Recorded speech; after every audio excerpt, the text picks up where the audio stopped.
Welcome everyone to Orientation Reimagined, Human Connection Before Classes. This is a very exciting webinar for us. We're going to be talking about what happens before the students start classes and even before they get to meet anyone in the university and how we can help them to face this moment with a very easy path. So, David, please, if you can change the slide, let me introduce our speakers. Um, it's Andrew and Imani. Please, Andrew, go ahead and introduce yourself. Hi, everyone. My name is Andrew Tazalowski. It's the American way to say a Polish last name, but we can go with that. I am the Director of Graduate Student Success at American University, and I support graduate students across the university. Thank you so much, Andrew, for being here today. Imani, please go ahead. Hi everyone. My name is Imani Mayo Gaskins. I am an enrollment advisor here at Augusta University Online. I also support students with getting them into the programs that we offer, their first set of classes, as well as setting up for orientation as well. That's amazing. Thank you for being here, Imani, for accepting our invitation, both of you. So now going to be starting and going to talk about the matter. Please go ahead, David, next slide. So we know that everyone right now are seeing that challenge for orientation and for getting students to enroll is becoming very, very hard. And we are working with a lot of different automations and things that are making our work job sometimes easier, but it makes a little harder for students to be a part of it. So we have some of the most common challenges here in this slide, and I would love for you to share with us what has been your experience with this, and which do you think is the most common that you are seeing right now? So for this time, we're going to go first with Imani. One of the things that I've heard from the students as I interact with them while getting them into their programs is being worried about not having access to a professor or being able to interact with their peers since it's an online setting. They've shared previous experiences at some other universities that are very automated. Although they like the automated text messages to remind them to complete certain things, it's been a fun experience to be able to get the reassurance that they aren't alone through this process. But that's basically the most common one that I've seen. Andrew, how about you? I will ditto everything that Amani said and add to that and say it's definitely a challenge when we have a completely decentralized model for admissions. And then as we try to get students acclimated to the campus, because there are so many moving parts and so many people involved, are we kind of making ourselves look silly because we're repeating the same things over and over again to students, and how can we really do less automated onboarding and really kind of get into that personalized connection. So, as we look towards the third one here, so students aren't starting alone, so they do feel like it's more connected and less kind of robotic in terms of the information that we're sharing. That's amazing. And that's the main focus that we are trying to reach out with this conversation because everything is starting to be so automated that people just feel left out, that they felt that there was nothing real, no one real to talk about. So let's move into the next slide, please. So, as we were saying, and I love that Andrew mentioned that when we were going to transition into this slide, we see that the best solution that we can give to help students go through this process is giving them a human connection. This way, students can connect before they go to the university. That helps them to reduce a little bit, the stress of not knowing anybody going into a new space. So, how do you see that this has helped your enrollment process, and what was the main key that led you to move into this strategy? This time we'll go first with Andrew, please. Definitely. And when we looked at orientation, we kind of looked at it from the perspective of, because I support students from that kind of eagle eye view of university life at American University. Um, it's me now who looks at our students and helps them get connected to the campus itself, whereas it's our schools and colleges that help them get connected to the academics and the specifics of their program and specific services offered in the school. So at a very basic level, that helps us to understand who's doing what so we don't have that duplication of efforts and sharing the same information 3 different times from 5 different people.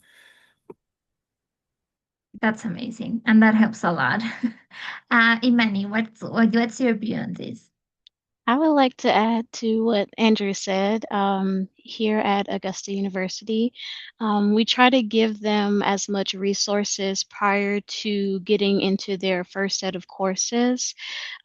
We send out specific enrollment guides based on their program, and then we add all of the information that they would need, such as enrolling into their first 2 courses, how to access their registration account, where they can go to if they're having issues with financial aid, how to sign up for orientation, as well as their cohorts.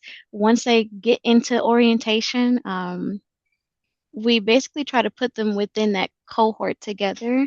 So whatever classes they'll be taking, they can relate to it with other students. Um, Basically getting access to everything early so that they can get used to it. And then once they start their classes, it doesn't feel like they don't have human connection. I know that they're used to in-person interactions, but we try to take that in-person orientation and put it online. That sounds amazing. So moving into that same view, please, Andrew, I would love for you to share with us how the American University is working with this. What has been the most challenge that you have faced, and how you managed to move it, forward, and what results are you seeing? David, please go ahead into the next slide. Thank you. Yeah, so getting into the details of what I've kind of mentioned already is, looking at what can we split from the school and program orientations that I could facilitate, or at least I could build the connections for, and then what are the individual schools and programs doing, and how do we differentiate between the two? And then kind of breaking it down further, even within some of our schools and colleges, like the College of Art and Sciences, which is dealing with several different types of programs, ranging from MFA degrees to, physics degrees to things like that. So then how do you break it down even further? And when we kind of looked at what our main challenge was, it's that the university really focuses on the undergraduate orientation and onboarding experience, and there isn't much in the way of graduate student experience. And those are very, very different populations that need very different things. And so kind of as we looked at that, we wanted to make sure that students knew who to go to about what, and if they weren't sure, who they could ask. And at the very least, we wanted to have those, handful of connections, because of course we've got dozens of offices and different services that students, uh, can go for, and we know that they aren't retaining all of the information that we provide to them in orientation programming, but at least they'll know that they can come to me but with questions about campus-wide services, and their academic advisor is this person, and they can go to them about school services and things like that. And so we kind of looked at it from that perspective, and have rolled that out over the past few years to just see how that makes a difference. And we have seen a positive impact with that. That sounds amazing. And I think, the key of what you're saying is that you discovered that something was happening and you did the best to figure out what was going on. So I think that acknowledging when something is not working exactly as we expect it does, that's the key for improving the conversation of what's really happening in higher education nowadays. Exactly. So, Imani, I would love for you to share, what have you been doing lately with Augusta University, and what are the results that you're seeing there? With me doing the enrollment advisement, how it works on my end is that I am basically the first person that they interact with. Um, I give them the rundown of the program, um, the admission criteria and how to get them in. And then we schedule different appointments to basically stay in contact to ensure that they can get into their program of interest. So this is that initial over the phone interaction, and I'm staying in contact with them. So it's always a human connection. And then once they get into the programs and we send them the information and they get access to um, orientation and yellow dig, we also stay with them during that as well. I basically am like an instructor in Yellow Dig, and I'll start to drop in my introduction, and then I would see the other students interacting because I'm kind of breaking that ice. And then we try to make sure that they understand that you can still have that confidence with starting their graduate programs.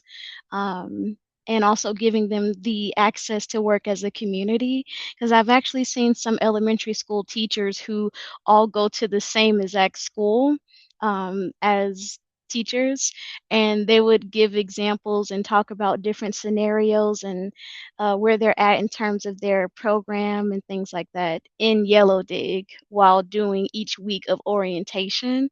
But just to start from when I got them into the program, staying in contact with them through the process, and then staying in contact with them during orientation before we send them off to professors and their success coaches that we have here at Augusta University.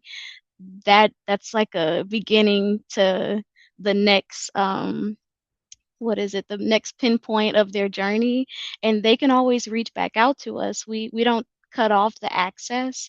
So if they wanted to send me a direct email, I'm still there connecting with them. Can I do the same thing as our success team does? Not all the time, but I at least can coordinate with them. And that's how we try to structure it. We're not just throwing them out into the sea and telling them to swim. We got the lifeboat through the whole entire journey. So yeah. That's amazing. I think that the key for what you're saying is that as students having you a go-to person and Mhm. they know who you are. They have met with you, online, in person, whatever they need, and they know that there's an existing human being on the Yeah. other side who is going to be there to support them and to guide them into the right direction. So I think that's the key of what makes a difference on the online or the in-person orientation that they are receiving. So I love that you were talking about how you are using Yeldic because I know that right now we are having a lot of tools from IA and everything. Everybody's talking about IA and how it's going to improve or how it's going to affect higher education, but it's a reality that it's here and it's going to stay. So I Hmm. would love for you to share with us, how do you feel about IA implementation for orientation? And what part of the process do you think it still needs to be humanized? So let's go with Andrew.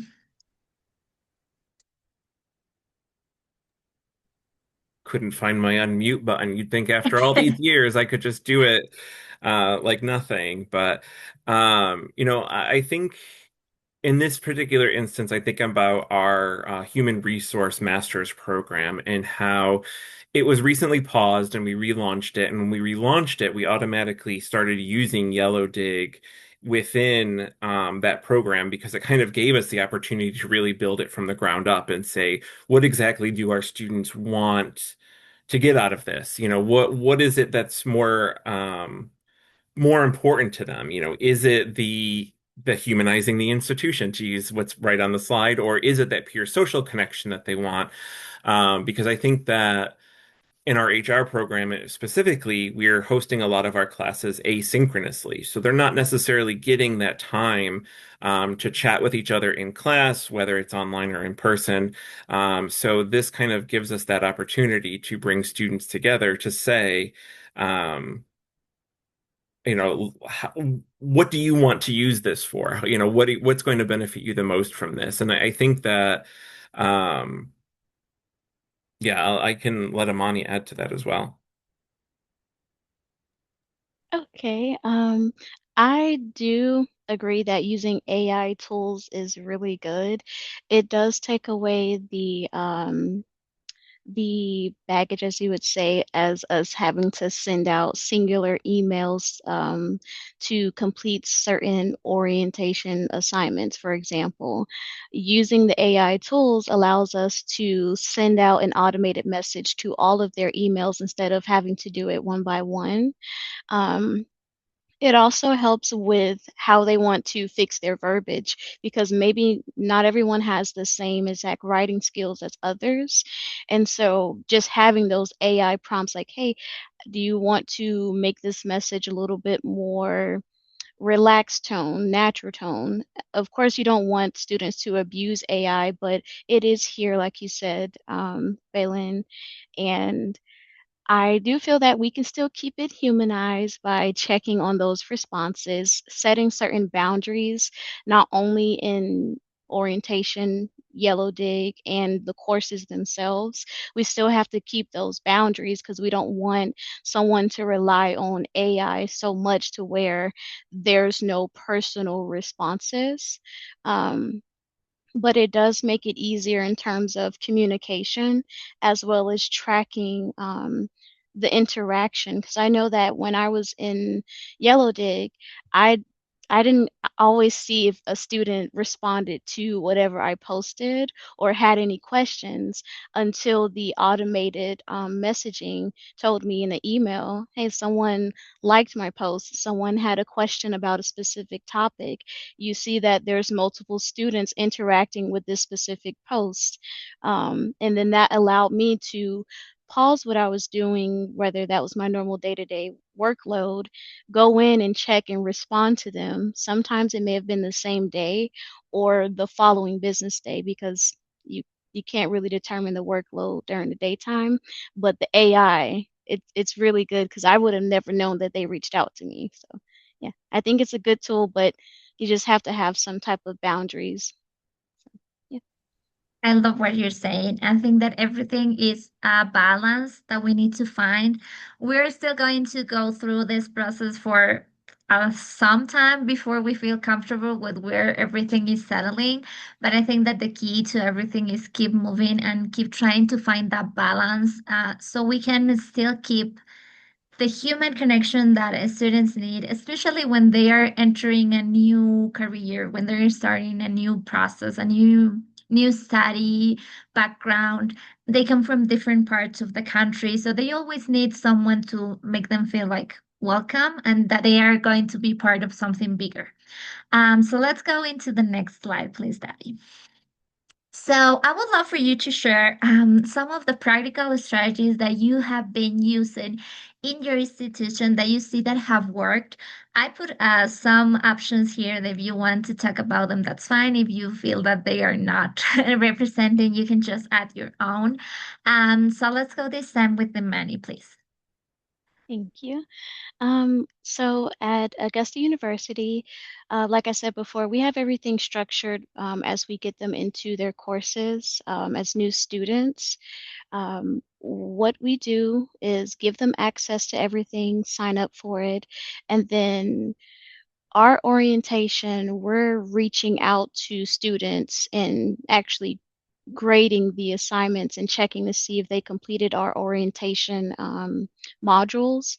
And then they do have access to the regular orientation Yellow Dig cohort based on the week that they chose. And we go in and interact with them. We drop information like writing resources.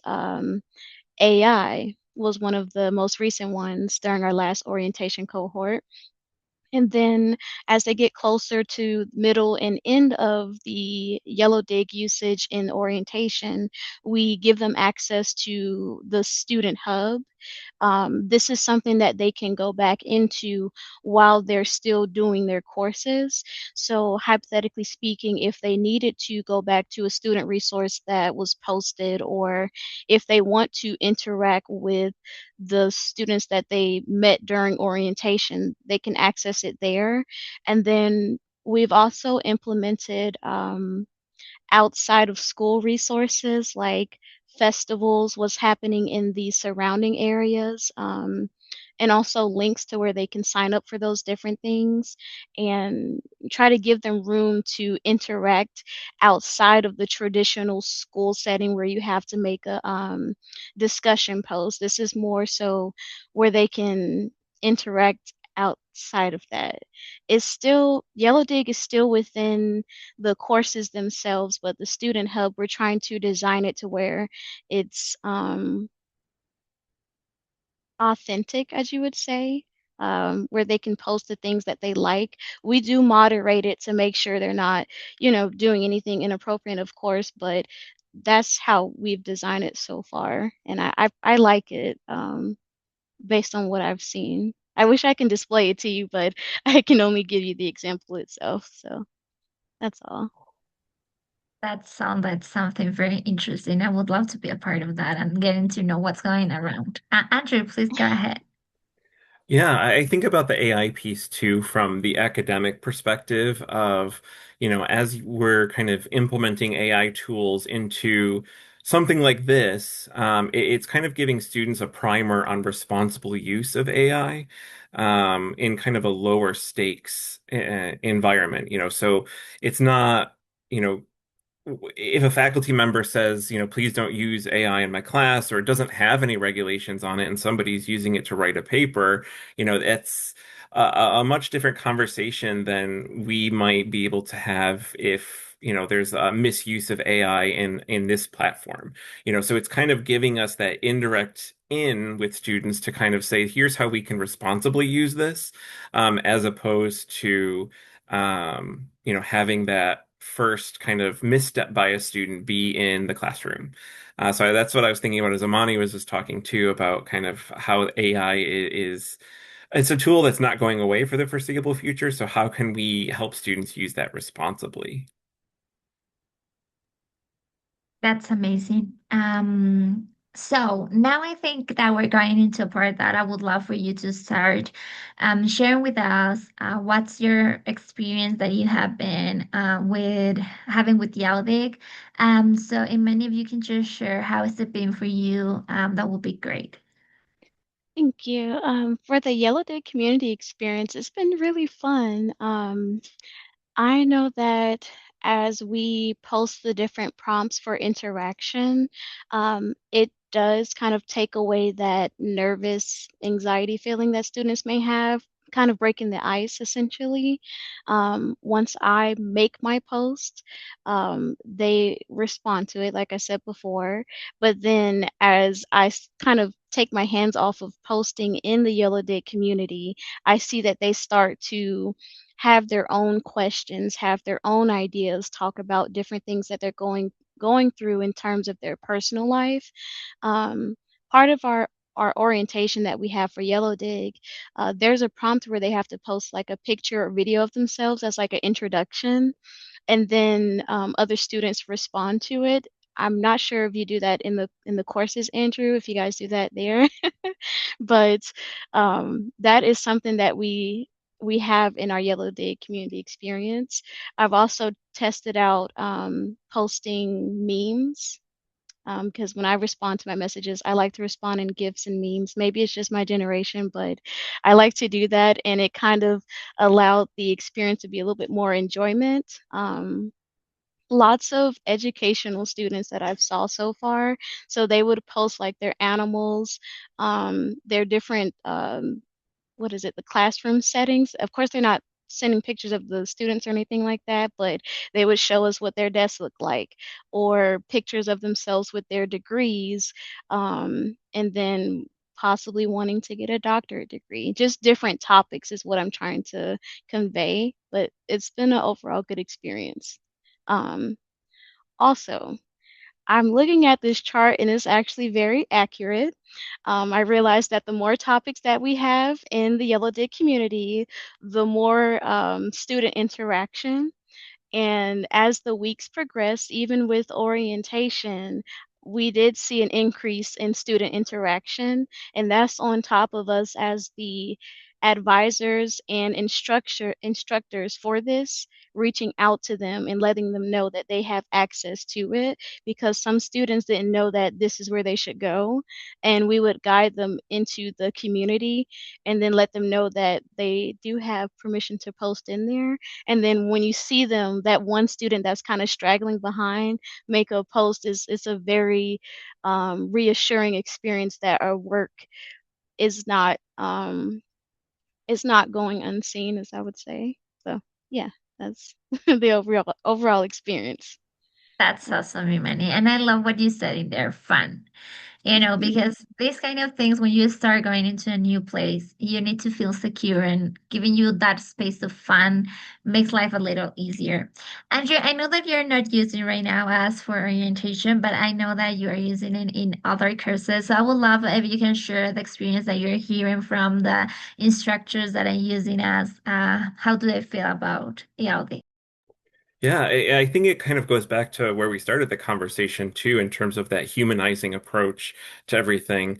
I'll say again that because of the asynchronous nature of our program, it really kind of helps form a stronger connection between not only the students and faculty, but the students and with each other as well. We've gotten to a point now, because the program is, kind of in its third or fourth term, where I can reach out to a student and be like, "Hey, could you post this prompt? Because you're going to get a much better response than I will." So I've kind of identified students that can help me with something like that. So it seems organic, but it's not necessarily as organic as maybe most of the students believe it is. So I think that's really helped too. So it's kind of utilizing that student starter, but in a very directed way.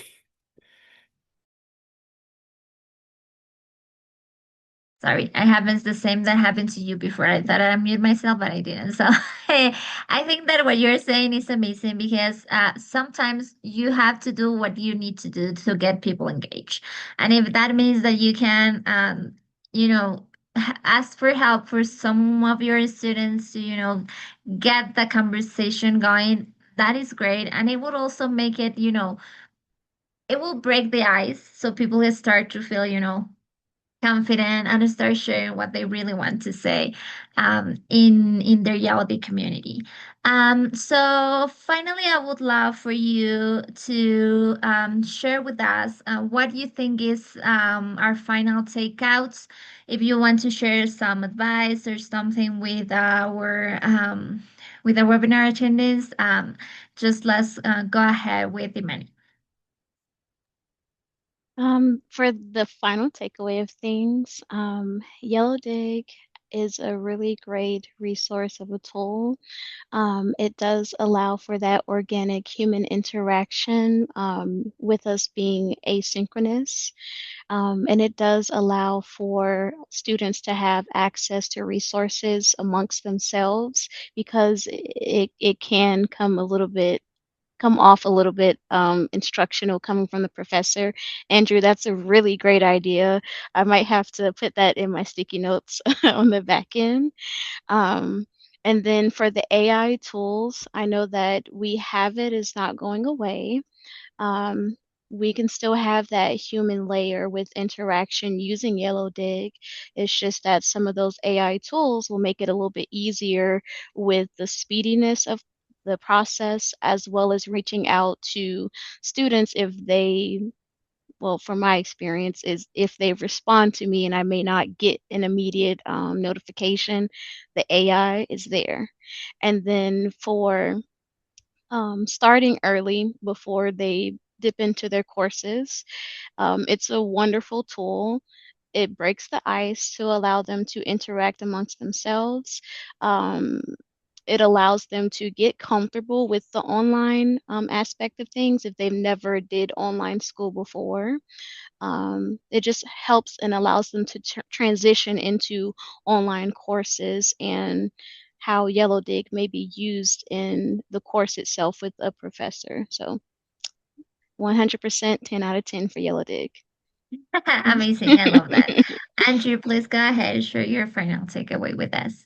Sure. Trial and error. A lot of this is figuring out what's going to work for your institution and for your students. And that may look very different from year to year. You may think, all right, we've got this down. We understand what we're going to do and how we're going to utilize everything in the platform. And then that's going to change the next year because you've got a new group of students with a new group of needs and all of that. So don't get discouraged, I think is the big one. If your approach isn't working, just try something else. Talk to the students about what they want. I feel like that's something that we as administrators often forget is to just ask the students, like, is this working for you, or what would work for you if this doesn't?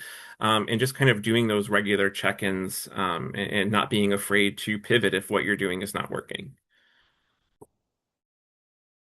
I love that perspective because sometimes I think that when you are in the administrative part of the university, you don't feel that you need to connect with the students, and that's a mistake because they are the ones that are going through the process that you are creating. And if that's something there that's not working, they are the ones that are going to tell you what's not working. So they are the go-to people in all these cases.